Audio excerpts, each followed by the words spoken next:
Everybody, welcome to my workshop up here at Miller's Farm.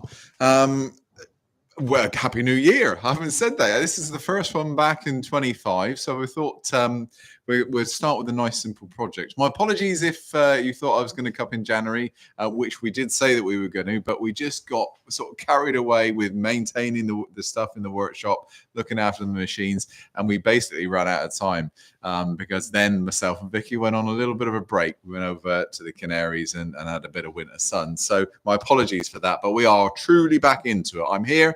Farmer Tom's over there ready to take your questions. So don't forget anything you want to ask, whether it's related to this or not, but let's keep it to wood turning at least. Just fire those questions in. We've got quite a few projects that we want to line up for this year. But don't forget, if there's something that you'd like to see, please let us know because any suggestions from you guys really helps us as well. So we're going to start with a fairly simple one, which is just a nice little pencil pot. And the reason that I'm doing this one really is because I've been requested some pencil pots for the shop. And I'll just get my pencil pot to show you what I'm using currently. So it's a project that's needed. So there we are, a tin. So we want to get away from, we're in a woodworking workshop, so we may as well get away from tin cans. So we're going to go with a nice wooden pencil pot. I've picked a piece of Bubinga. I literally raided the scrap wood bins, and we got a nice bit of Bubinga there. I've got some boxwood there that I was going to throw in the mix. The one that you see in the advert for today was a piece of ash. So we've got a good mixture of pieces today. But I thought that's about the right size to get into the time that we have at the moment. So we're gonna go with the Bubinga. Tom, are we all good with yourself? All good? Ready for questions? Yeah. Guy's just asked if I've still got my orange beanie on. Guy? Yeah. Oh, he's in this morning. He said it. I'm surprised you're awake, Guy. Well done. Well, like promised, I was talking to Guy this morning. I said, all right, we're sort of like a mini hollow form project, really. It's just one of those static upright pots, so grass pots, really. We're not going to use any hollow form tools, though. We're just going to go straight with a few gouges and scrapers. It's not a huge amount to remove from this one. And we can cheat, of course. We can use drill bits to take out as much as possible. And in something hard like the Bubinga, that will probably be easier. In hollowing end grain, it doesn't really like to have that center pith in it. So we'll see how we go anyway. I've got all the drills to my left here. I've got the drill chuck, so we can do that. So I will remember things to tell you as we go through the course of this next sort of 45 minutes to an hour. But like I say, please fire questions when you get them. Fire them out to Tom, and we'll be able to answer them, hopefully. Fingers crossed. So lathe speed is 0. Turn the lathe on. I've got a Pro Drive on my left-hand side. So the 16mm Pro Drive, so a little 5/8 Pro Drive. And then we've got a ring center on this side. And we're going to start just by roughing down to a cylinder with my roughing gouge. Dust extraction is going to go on. But a little spindle roughing gouge. Quite quick. This is only a 2.5-inch piece. So 60mm piece. Up to around about 1900, 2000.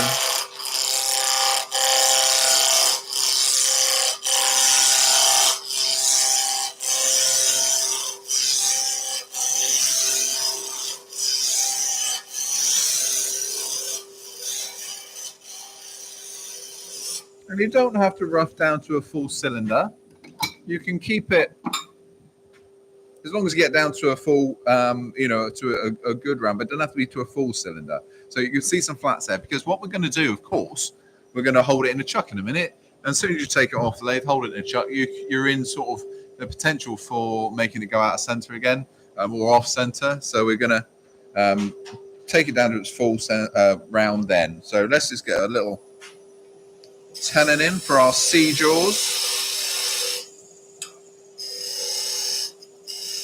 I like to do around sort of 5 to 6mm tenon. What I don't want to do with these tenons, these little feet here, is I don't want to have them bottoming out in the chuck. I want it resting on the shoulder of the jaw. It's far firmer that way, and as close to the actual optimum size of the jaw as possible. Now this piece of Bubinga is quite old. I've had it for a number of years.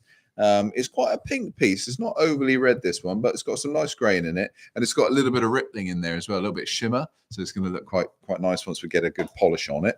I'm going to, for the minute, I'm going to keep the tailstock there. Let's just quickly do a kiss test, because we will do a bit of drilling. So just to make sure head and tail are lined up.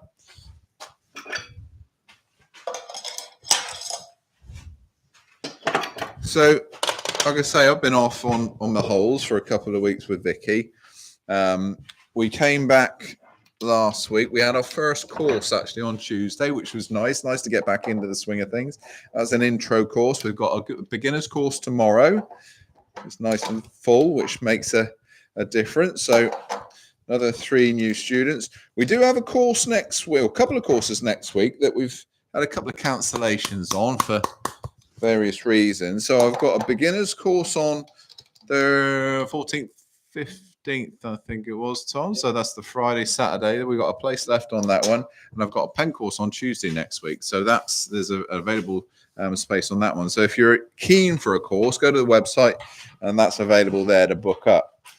Spend Valentine's Day with you. And spend Valentine's Day with me. What more would you want? Valentine's. Yeah. There we are. That's good. Cole, do you ever use a moisture meter? Dennis wants to know. I don't. And there's lots of reasons that I don't use a moisture meter.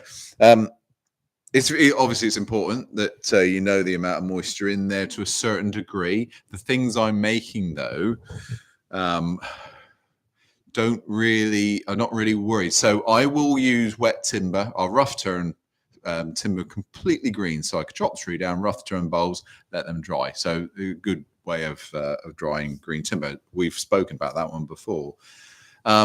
I can use semi-dry timber on certain projects. So if we're talking little thin rocking pots, that sort of stuff, it can be again wet and you can dry them, sand them whilst you're turning them and then let them dry overnight. You can be quite aggressive with your drying on that because they're thin, they act like leather and they move and distort and become quite sculptural pieces. If I'm doing toadstools or fruit, that sort of thing, I can get down. You can be turning those sort of small projects most of the time in most timbers down at sort of 30%, 35%, and they'll still hold their shape and won't split. Most timbers. There are exclusions, and if you're talking things like eucalyptus and stuff, then no. Holly, no, that won't work. But a lot you can turn semi-dry, part seasoned as we call it. Most of the things I've had for such a long time, and I know that they're dry. So with experience, after a while, you can start feeling the weight of a piece, and you'll know from that particular timber what it should feel like.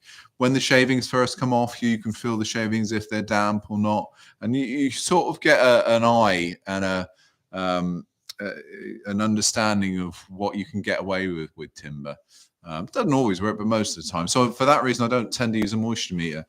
Probably more if you're a cabinet maker, that's where moisture becomes far more important than it does for me as a wood turner. I don't need it. And the type of turning I do, of course, I don't really need it to be overly dry all of the time. It's a long answer to, which could have been a straight yes or no, couldn't it? There we are. All I'm going to do first now. Okay, yes, it is fairly even, it's fairly round. I'm just going to skim this nice and round. So let's go for 1/4 inch bowl gouge. That one there. Get my handle out of the way. Most lathes have a cam handle, so if you're using the tool like this and your handle's in the way, literally just flip them over the other side. That works.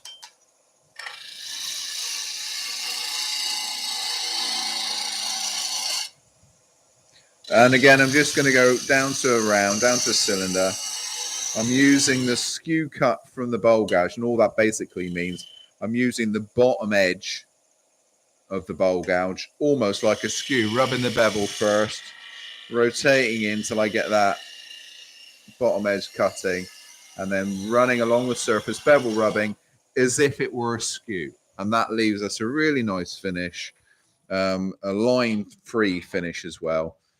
And really ready to ready to go. Let's clean this surface up.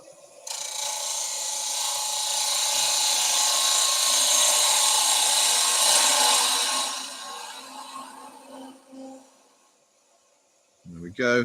And I'm just going to put little dots, just to, something to carry the drill bit in a minute. So I'm just going to use the tip of the skew. There we go. All good.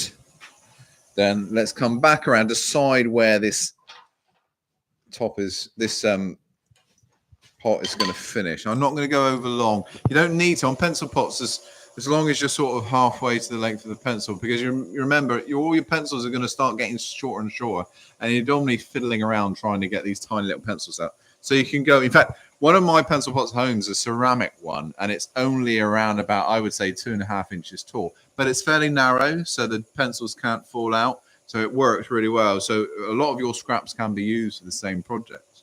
Yes, Tom?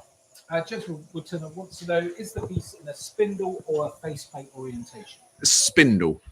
Spindle makes life a lot easier when we're doing the shaping, Mark, but obviously a lot harder when you're hollowing out. But we can cut from center out to do a bulk of the work, and I'll probably do most of that with the bowl gouge in a minute once we've drilled to a certain depth. It would be a lot easier cutting side grain down through there, of course, but then the outside grain may not be as good. This is actually really quite pretty. You've got a lot of sort of twisting to it, so you get a lot mix of density, so you get that shimmer come across. Right, let's decide. This is quite a flat piece, so we're going to bring just a very simple curve around, and I'll finish that curve off in a minute. I don't want to take that too small, so maybe a little flick on the bottom. I don't know. We'll change it in a minute. The other thing, and this is ideal as a beginner project as well. These don't want to be thin. They don't want to be paper thin. These need some substance. They need to stand up. So that means a bit of weight in the bottom. And most of the time when it comes to hollow forms or bowls, we're trying to take the weight out of the bottom. Here we can get away with leaving some density in there. So you can leave it a bit thicker.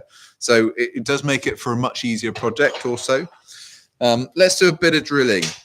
Now, if you've ever turned Bubinga, I'm going to link Bubinga with Purple Heart as well. They don't like being drilled. The end grain's quite tough and it's quite abrasive. So we're going to go a little bit smaller than I would normally go in the drill bits. So probably around about 1/2 inch, 12 mil, that sort of size. Let's see what good drill bits I've got. I've got off camera, I've got a drawer full of drill bits. 50% of them are good and sharp.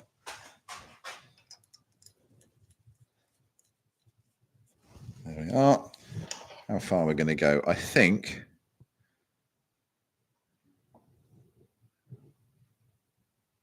going to go to the second black line. So if you can see it, I'm going to go just to the line that I've got just there. If you can't, it's around about 2.5 inches deep, about 60 mil deep.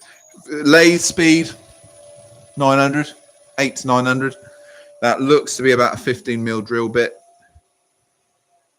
There we are. And a key when it comes to drilling this sort of thing, just try and stop the screeching as much as you possibly can. A key to this is just a lump of beeswax. Beeswax, not candle wax. Candle wax is generally, if it's a paraffin wax, and it can stain timber.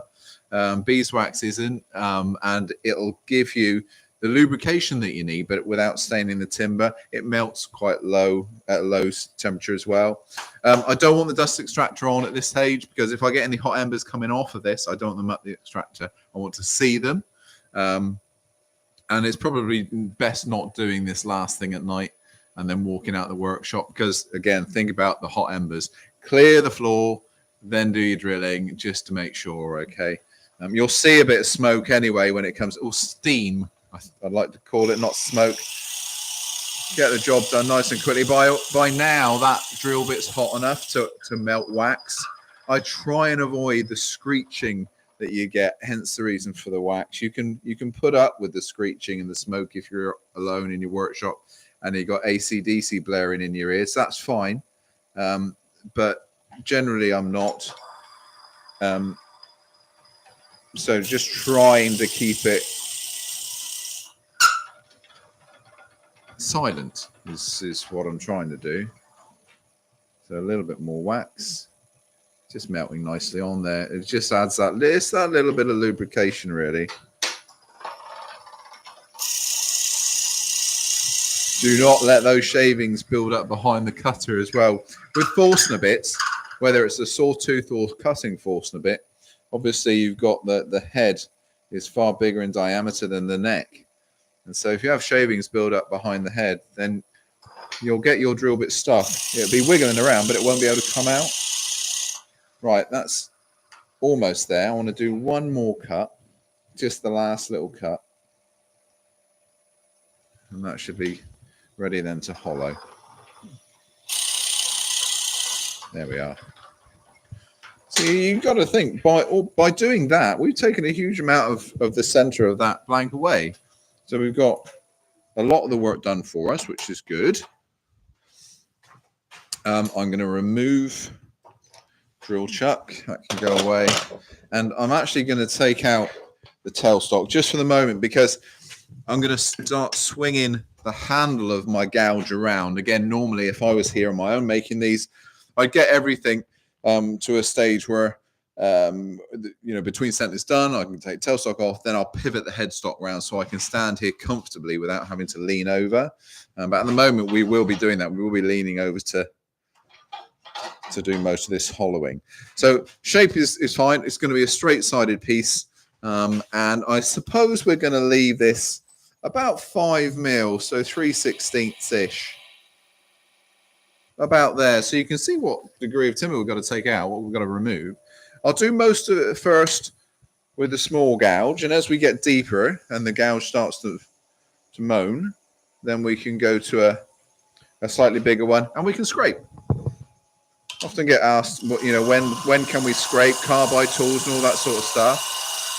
And I'll always say right tool for the job, and right tool for the job at certain points when it comes to boxes and end grain and this sort of thing would be scrapers. They would really perform well, especially things like negative rake scrapers.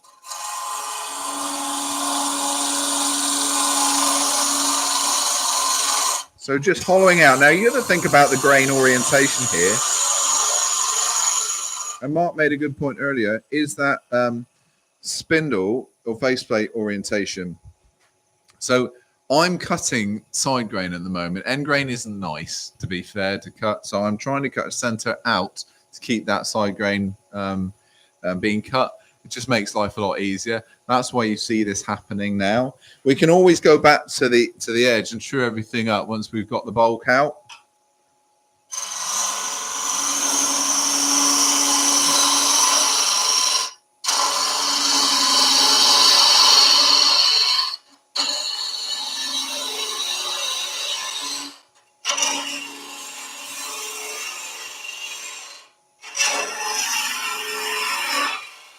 There we are. So let's just stop and have a look. I'm just going to adjust my light. Tom, tell me if I'm in any of the camera's way. I just need to see where I'm going.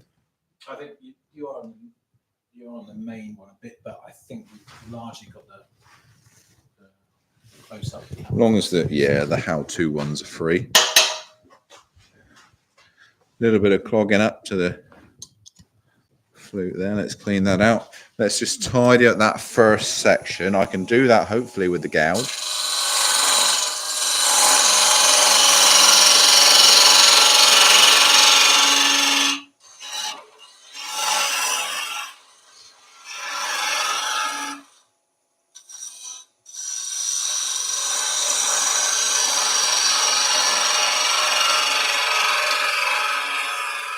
There we are.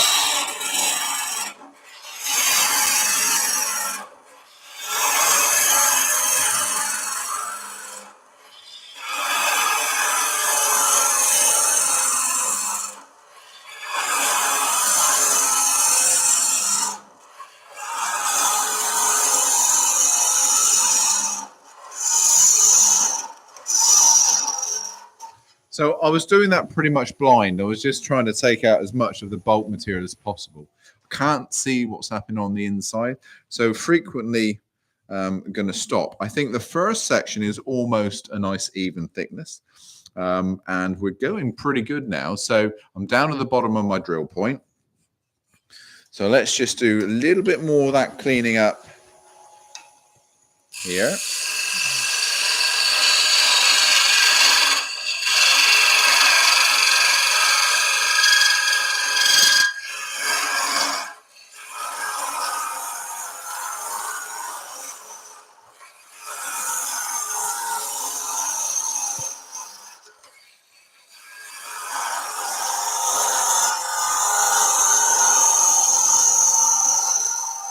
There we are, down to that center point. Now, I don't think, Tom, can the camera see in there? I doubt it's not quite the right angle, is it?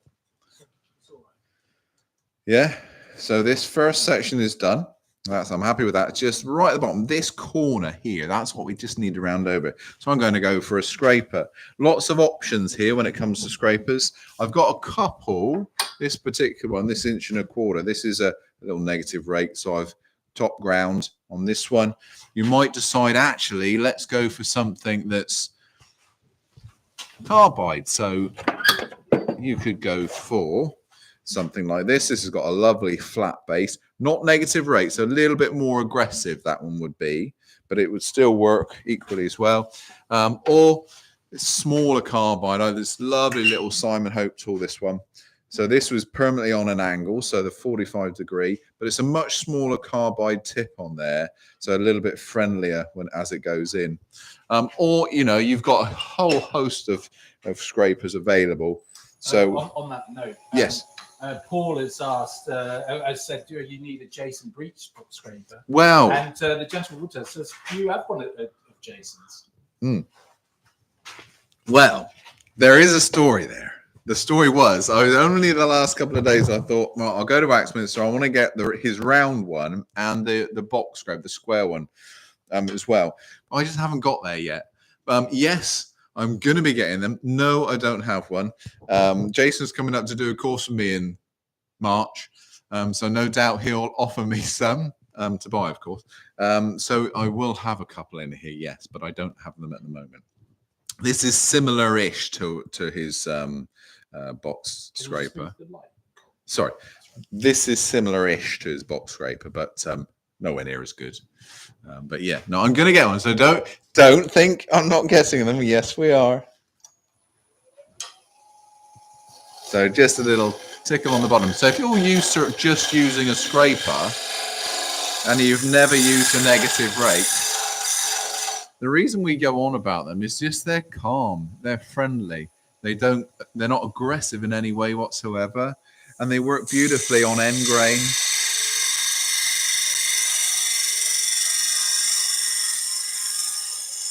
So I'm just feeling for that bottom curve, and I just want to work on that curve, bring it round so we've got a slightly flatter base.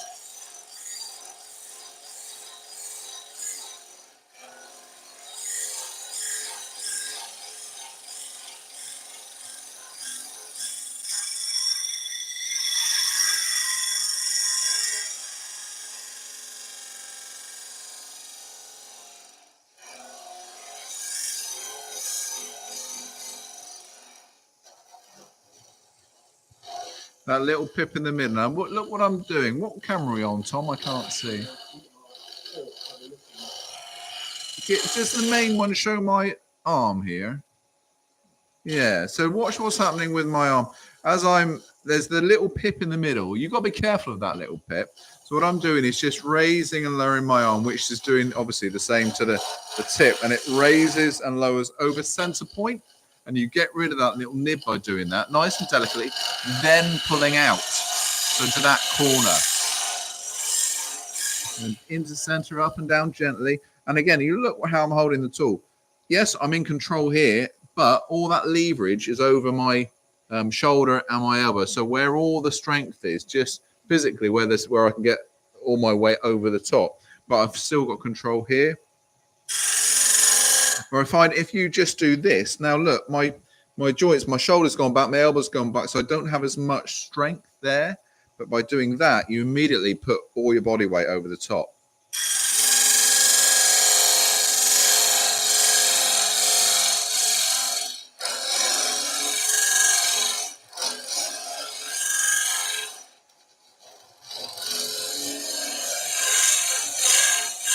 There we go. Let's just have a quick look. Stop the labour, have a look. Or feel with the fingers, really. Yeah, I like that. That's pretty good. I'm happy with that. We're a long way down. Well, we're right the way down. Good. Yeah, good. Pleased with that. So that's enough of the hollowing. I mean, not a massive task, but if you want to get into hollowing and things like that, then probably smaller pots like this are your best way forward. You get to go through all the same process. It's just less of them, less stress on you because you're not going as far away from the tool rest. But you still get to use similar sorts of tools if you're scraping, that is. So yeah, looks good. Let's get the outside shape. Now we're not going to do any more to the inside. Let's just get the outside shape where I want it. So I know where I'm parting off, I think. Let's get a spindle gouge in there. Just take away some of the waste.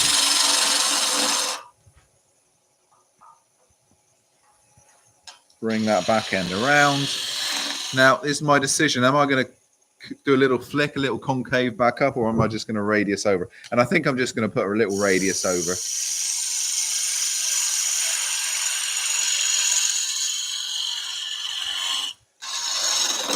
Has to be stable on the table, of course.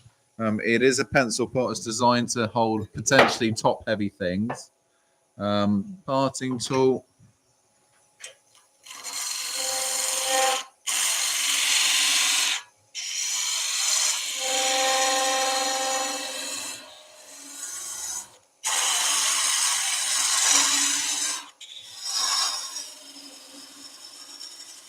So I always prefer to get that parting tool cut in there first before we start sanding, because what you'll find is if you sand and then part off, you always throw a little burr up when you part off. If we do this now, that negates that. It disappears. So that'll be ready to go. Now you've got opportunities. If you want to do a load of decorating, spiraling, all those sorts of things, you can.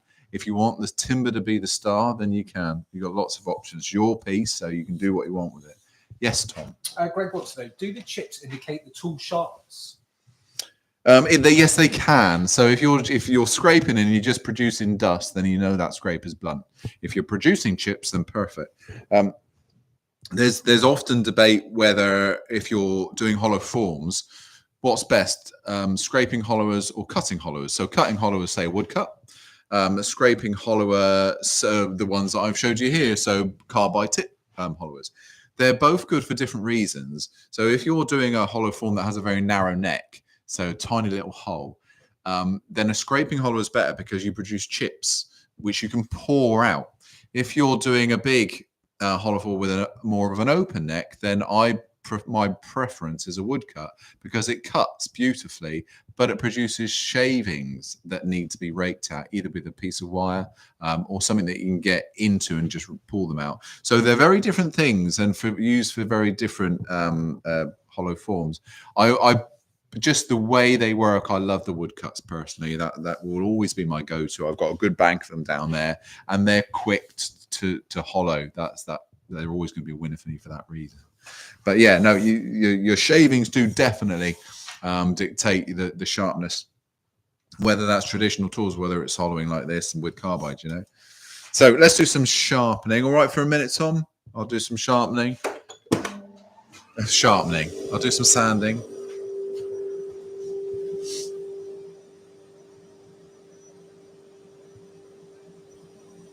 And have a slurp of coffee, of course.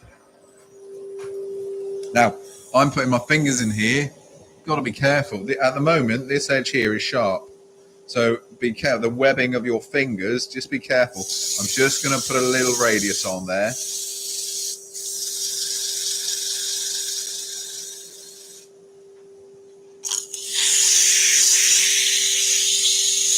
You could use forceps. You can use things like squash bores with a bit of Velcro on, that sort of thing,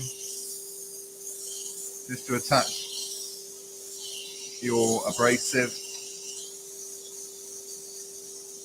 Just whatever you feel comfortable with. Don't be putting your fingers in something that's too small because it'll grip you or got a natural edge that can cut you, that sort of thing.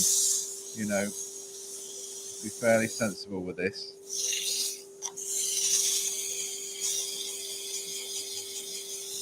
So this is a 120 grit. We're just getting rid of the nasties. Not that there are many, because this is side grain, of course. Only a little bit of end grain right down the bottom.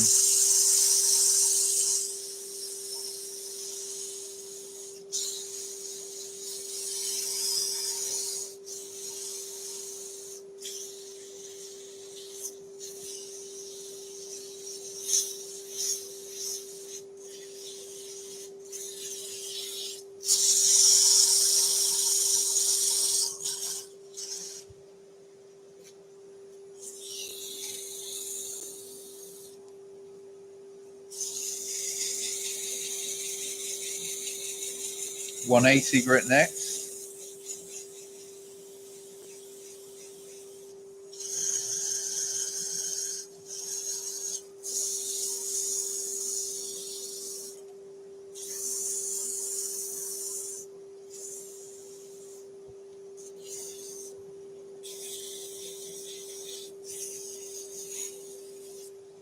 There we are. Now we can rattle through them. So 240. Once we've done all the work with those coarser grades, you know, got rid of the nasties, the tears, the turning lines, if you have any, then you can start rattling through quite quickly. So 240 grit. Just keep that paper moving.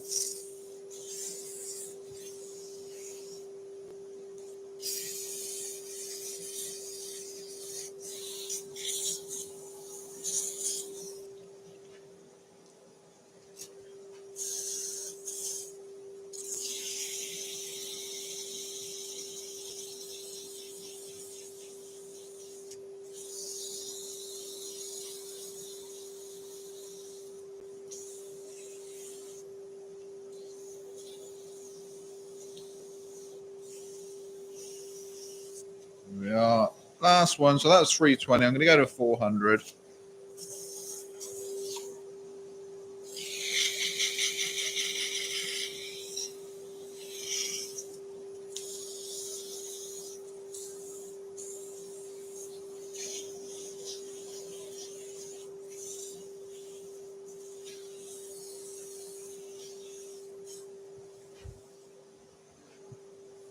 There we go.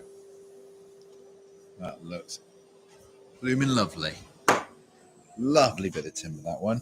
Now, if I had my airline in here, I'd blow that out with the dust extractor going. We haven't, so that's clean them out nicely. A little bit of sanding sealer. This one is a cellulose sanding sealer. Just my preference, cellulose. It cuts through lots of oils and waxes that are naturally in timber. It dries really rapidly as well. So good dose of sealer all over. That color jumping out now. We're going to start to see that shimmer as well.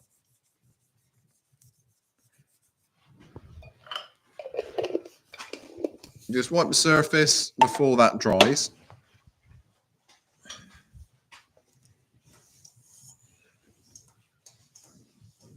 I'll just wipe that surface.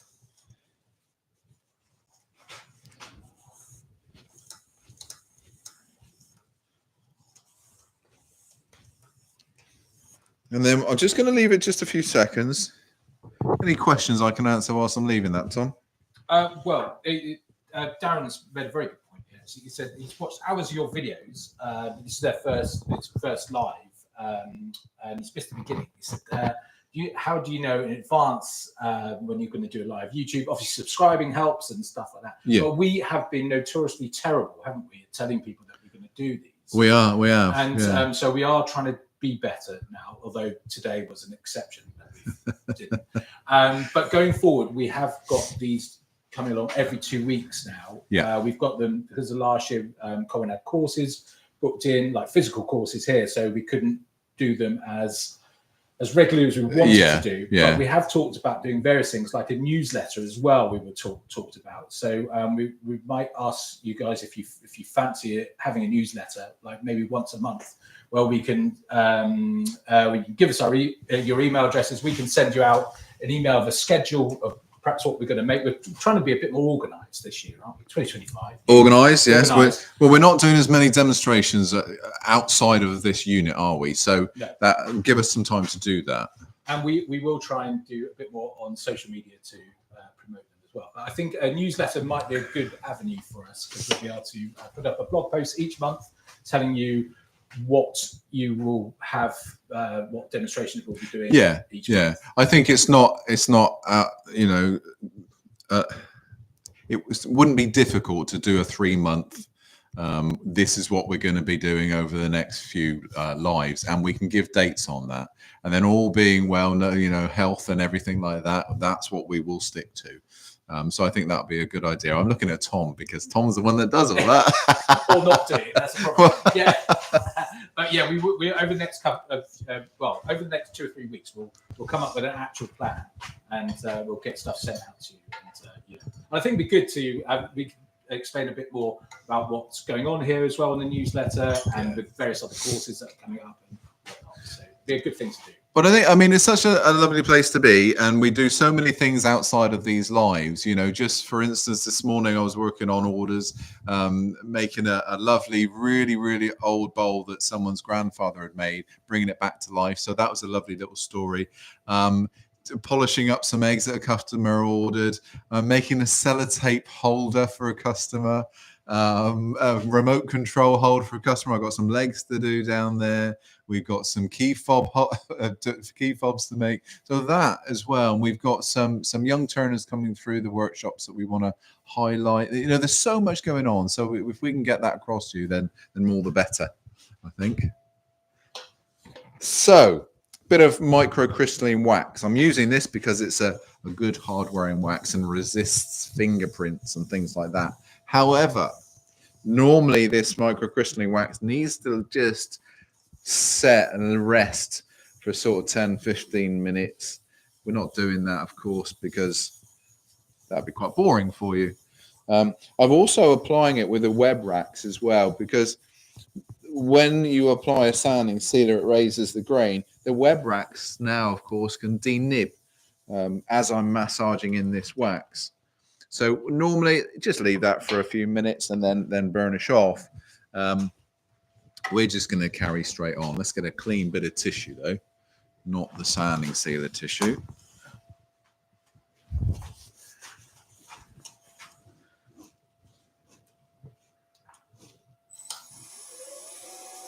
There we go.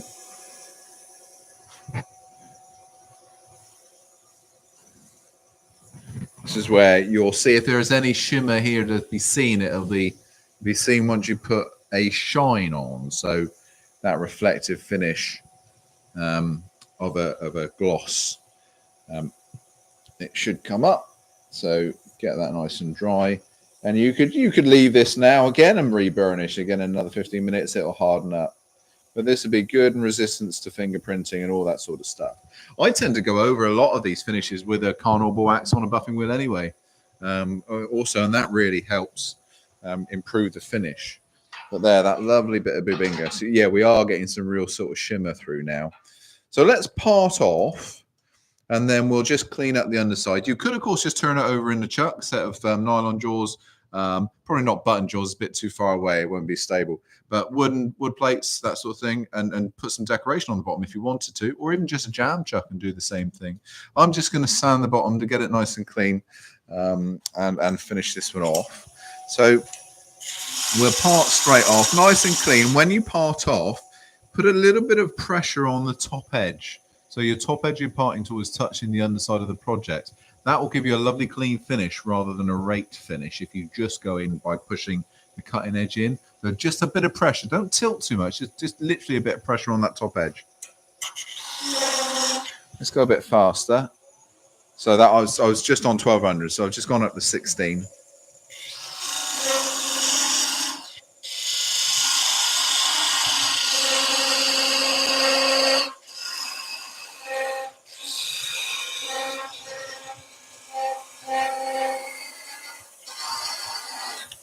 parting off, just take it gently. Don't try and do too much too soon. Don't push too hard.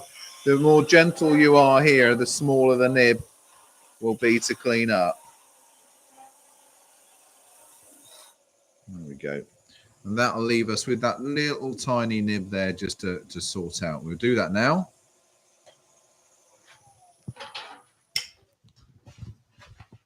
So we've got the small sea jaws here, or the large sea jaws. I've actually got the 114 on here at the moment. We're going to just put straight into that our little sanding disc. What have I got on there? That's 240 at the moment. Same speed, dust extraction on.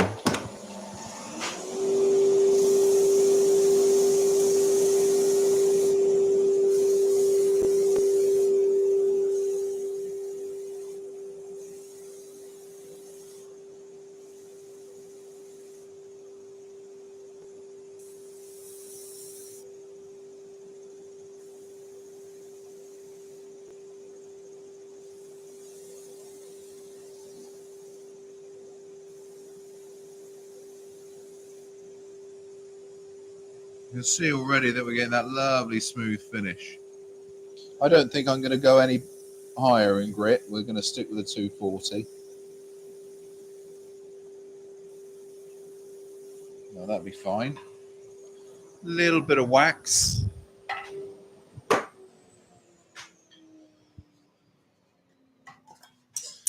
little bit of wax, potentially a bit of a buff up with some buffing wheels.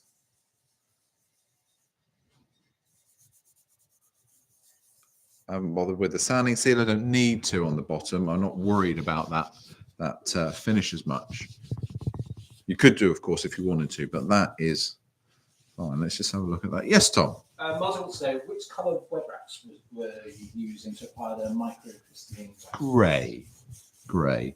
So the one down from grey, the white is a carrier, which is this one. Carriers, I use the carriers. The non-abrasive, I use the carriers for loading oils if I'm doing big tables and that sort of stuff. It gives a really even coat by applying with that one. The grey is the finest one. I think it's equivalent to about 1500. And then you go, of course, go to the brown, maroon, and the green. Good for other things, but generally not applying waxes and oils. I tend to stick with the grey for that one. Okay, right. So there we are. There's that one finished. Let's put my pencils in the top.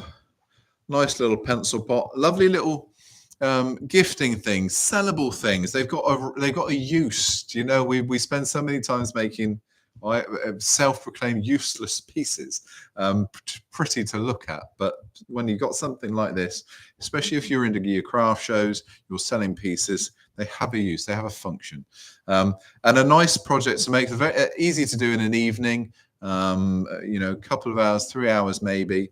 But yeah, lovely little project. And again, it's another good use of your offcuts. You know, they're fairly tiny bits of timber. To give you a good idea of the finish size of this one, I'm looking at, if we're looking at metric, just under 100, so just under the 4 inches, 10 centimeters, and diameter in this one it's 60, so 2.5. Okay. Yes, Tom. Malcolm wants to know, his Activists dust extraction system has an NVR switch. Can that be disabled to allow another on-off switch by his lathe like you have? I'm not an electrician. Yes, that one had an NVR switch, and it's just wired in. That's basically what's happened here. There is no switch on the dust extraction now. The switch has been moved, so we've got a new NVR switch that can be wall mounted. And so the power's come straight to that. So that's what's happened on this one. And to get a good electrician to do that, they won't find that a problem. It's an easy fix for them. You'll have far more clever people answering you on the chat, I'm sure, in a moment. But yeah, I just got me Sparky, happens to be a good mate of mine. He done it in my old workshop, and he come and done the same thing here. So just another NVR box. All right. All good. There we are. So, like I mentioned earlier, we've got a couple of places for next week. If anybody's looking on course, there's a beginner's course, so that will be a 2-day course, and we have a pen course. But now we go 2 weeks time. We'll be back to you. We're going to work together on a plan, on an actual menu of activities, so what we're going to be doing, and that newsletter. Because, like I said, there's so much which I miss telling you because we just haven't been as frequent as we want to be. Keep the suggestions coming in as to what you'd like us to do as well. Now that can be project or it can be technical. So it might be, for instance, one day you want to look at different polishes or different finishes, sanding, all those sorts of things, or rough turning a bowl. There's lots of different things that we can look at. So please keep them coming in. I can't guarantee we do everything, but we'll do as much as we can. And so there we are. So before we go, any more questions, Tom?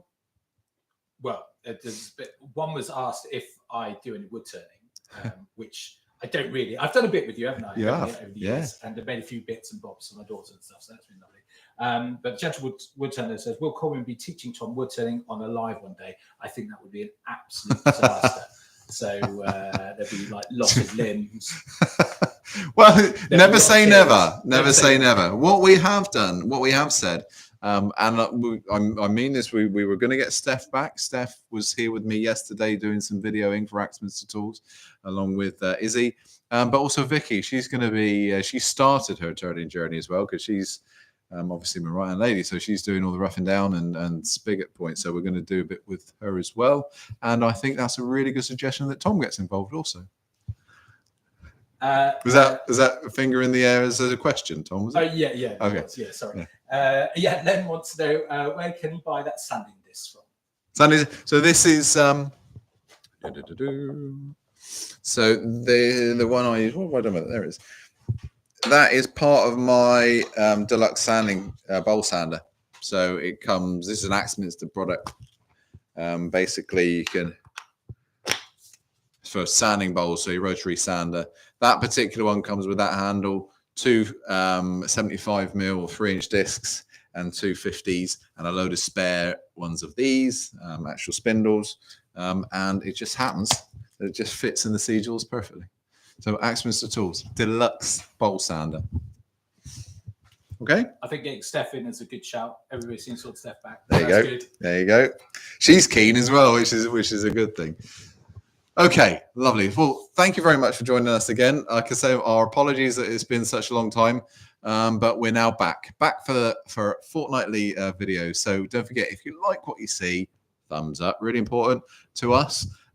Subscribe to the channel, hit the notifications button so you can see when we're going to do more lives. We're going to let you know far sooner next time. And just share the word around, everybody. So until next time, see you again. Happy turning.